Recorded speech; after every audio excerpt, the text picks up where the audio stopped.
नमस्कार मित्रों, आदर्श विद्या मंदिर मथानिया के YouTube चैनल पर आपका हार्दिक स्वागत है और अभिनंदन। आज हम अध्याय 12 व्रत के अंदर पिछले भाग में हम प्रश्नमाला 12.1 पूर्ण की थी। अब आगे हम कुछ प्रमेय के बारे में जान लेते हैं जिससे हम प्रश्नमाला 12.2 की क्वेश्चन आसानी से कर सकते हैं। अब देखो, इसके अंदर सबसे पहले पहला प्रमेय है, एक वर्ग की बराबर जीवाएं केंद्र पर बराबर कोण अंतरित करती है। इसका कहने का मतलब है, एक व्रत है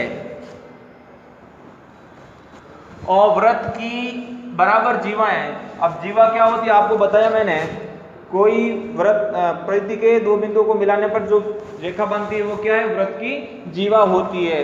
व्रत की जीवाएं केंद्र पर बराबर कोण अंतरित करती हैं।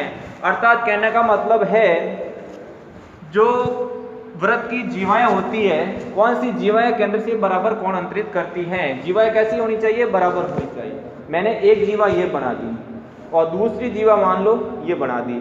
कंडीशन ये है, दोनों जीवाएं क्या होनी चाहिए, बराबर। ये आपको दे रखा है। जब दोनों जीवाएं बराबर है तो इस जीवाओं द्वारा केंद्र पर जो कोण अंतरित करेगी वो क्या होगा, समान होगा। अर्थात इस एक बी जीवा से ये कोण अंतरित किया और इस सी और डी से ये कोण अंतरित किया, तो क्या हुआ, कोण एक बराबर कोण दो होगा।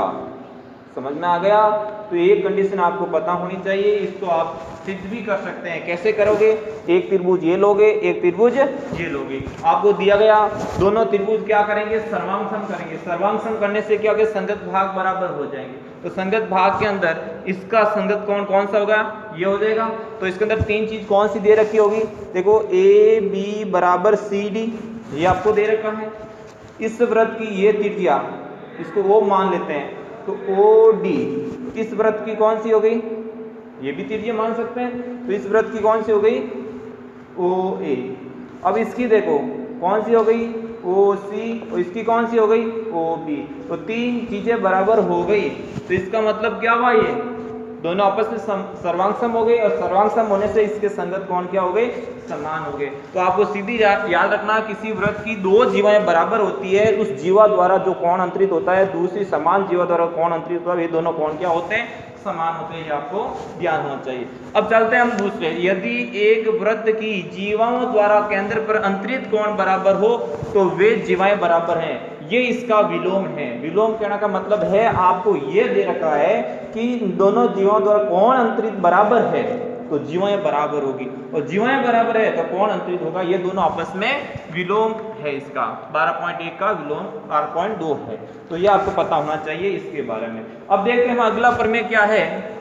एक वृत्त के केंद्र से एक जीवा पर डाला गया लंब जीवा का समद्वि भाजन करता है। अब देखो, इसके बारे में ये बता रहा है, कोई भी एक वृत्त है और केंद्र द्वारा कोई भी एक जीवा बना दी, उस जीवा पर क्या बनाता, हमेशा लंबवत है।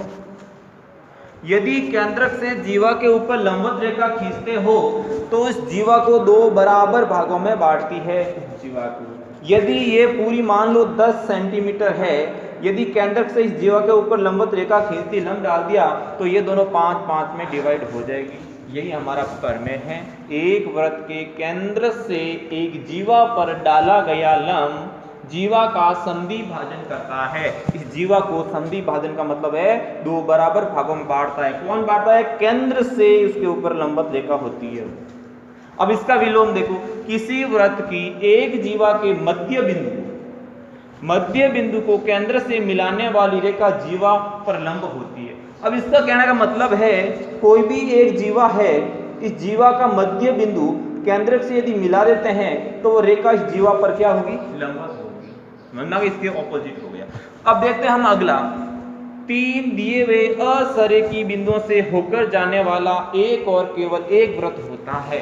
अब इसका कहने का मतलब, इसमें और भी बहुत सारी कंडीशन होती है कि एक बिंदु से कितने वृत्त खींचे जा सकते हैं, दो बिंदु से कितने वृत्त खींचे जा सकते हैं, तीन समरेख बिंदु से कितने वृत्त खींचे जा सकते हैं, तीन असमरेख बिंदु से कितने वृत्त खींचे जा सकते हैं। तो सबके लिए कंडीशन देखो, जब एक बिंदु हो, क्या हो, एक बिंदु से वृत्त खींचना है। अब एक ही बिंदु ये ले लिया, अब इस बिंदु से कितने वृत्त गुजर सकते हैं हम? बहुत सारे। देखो ये वृत्त गुजर गया, ये वृत्त गुजर गया, ये वृत्त गुजर गया, ये वृत्त गुजर, एक ही बिंदु से बहुत सारे वृत्त निकल सकते हैं। तो इसका आंसर क्या होगा? एक बिंदु से अनंत वृत्त खींचे जा सकते हैं। अब हम देखते हैं दो बिंदु से कितने वृत्त खींचे जा सकते हैं।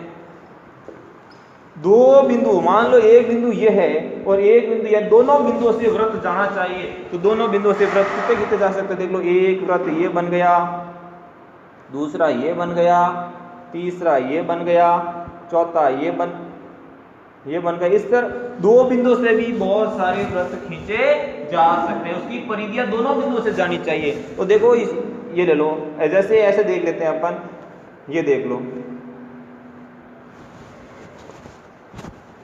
ये बिंदु ले लिया, एक बिंदु ले लिया, देख एक वृत्त ये खींचा जा सकता है। अब कोई जरूर थोड़ी है, ऐसा भी तो खींच सकता है ना, ये वृत्त यहां से भी जाएगा, ये वृत्त यहां से भी जाएगा। इस प्रकार दो बिंदु मान लो दूर दूर है, उसे अनेक वृत्त खींचे जा सकते हैं।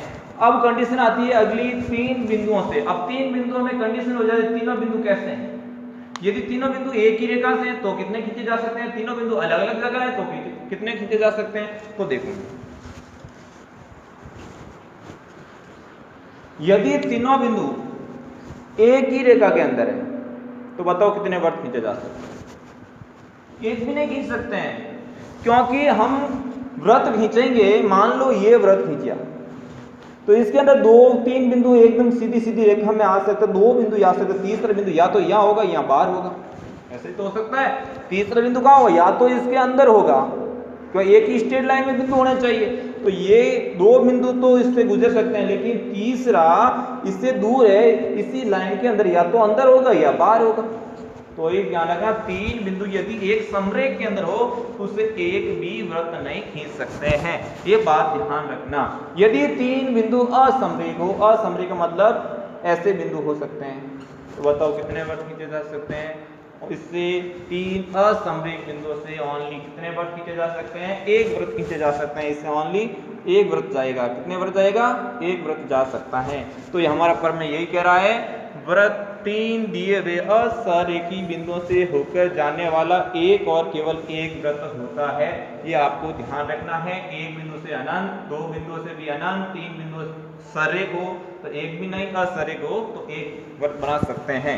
अगला प्रमेय है, वृत्त की समान जीवाएं केंद्र से समदूरस्थ होती है। अब ये क्या कह रहा है?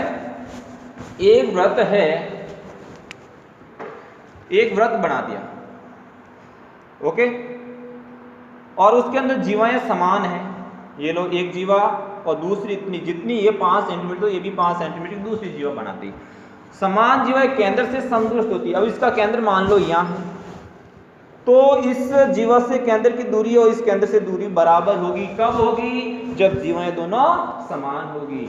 जैसे ये भी हो सकता है, एक जीवा ये और एक जीवा ये, दोनों जीवा यदि बराबर है तो केंद्र से ये दूरी और ये दूरी क्या होगी? बराबर होगी। समझ में आ गया? तो केंद्र से यदि दोनों जीवाएं समान है तो केंद्र से दूरी अभी क्या होगी? समदूरस्थ होगी। अब इसका उल्टा देखो, किसी वृत्त की जीवाएं केंद्र से बराबर दूरी पर हो तो वे परस्पर बराबर होते हैं। अब इसका उल्टा दे दिया, क्या पूछा? किसी वृत्त की जीवाएं केंद्र से दूरियां बराबर हो, मतलब दो जीवाएं हैं, एक ये और ये, यदि केंद्र से दूरियां दोनों की बराबर ये और दोनों दूरियां बराबर है तो दोनों जीवाएं भी हमेशा क्या होगी? बराबर होगी। तो इस तरह ये हमें प्रमेय 12.1 से लेकर 12.7 तक के सब कंसेप्ट आपको समझ में आएंगे। तो ये अगली प्रश्नावली हम कर सकते हैं। तो इसके बारे में आप एक बार पूरे अपने नोट्स के अंदर, कॉपी के अंदर उतार देना, और इसका जो मेथड है कि कैसे सिद्ध करना है, प्रत्येक को सिद्ध भी कर सकते हैं। तो इसके एग्जाम्पल के अंदर पूरे आपके प्रमेय आए हुए हैं बुक के अंदर, तो एक बार आप पूरे इसका सॉल्यूशन करें और समझें। तो अगले भाग में हम करेंगे इसके प्रश्नमाला 12.2 के प्रश्न संख्या।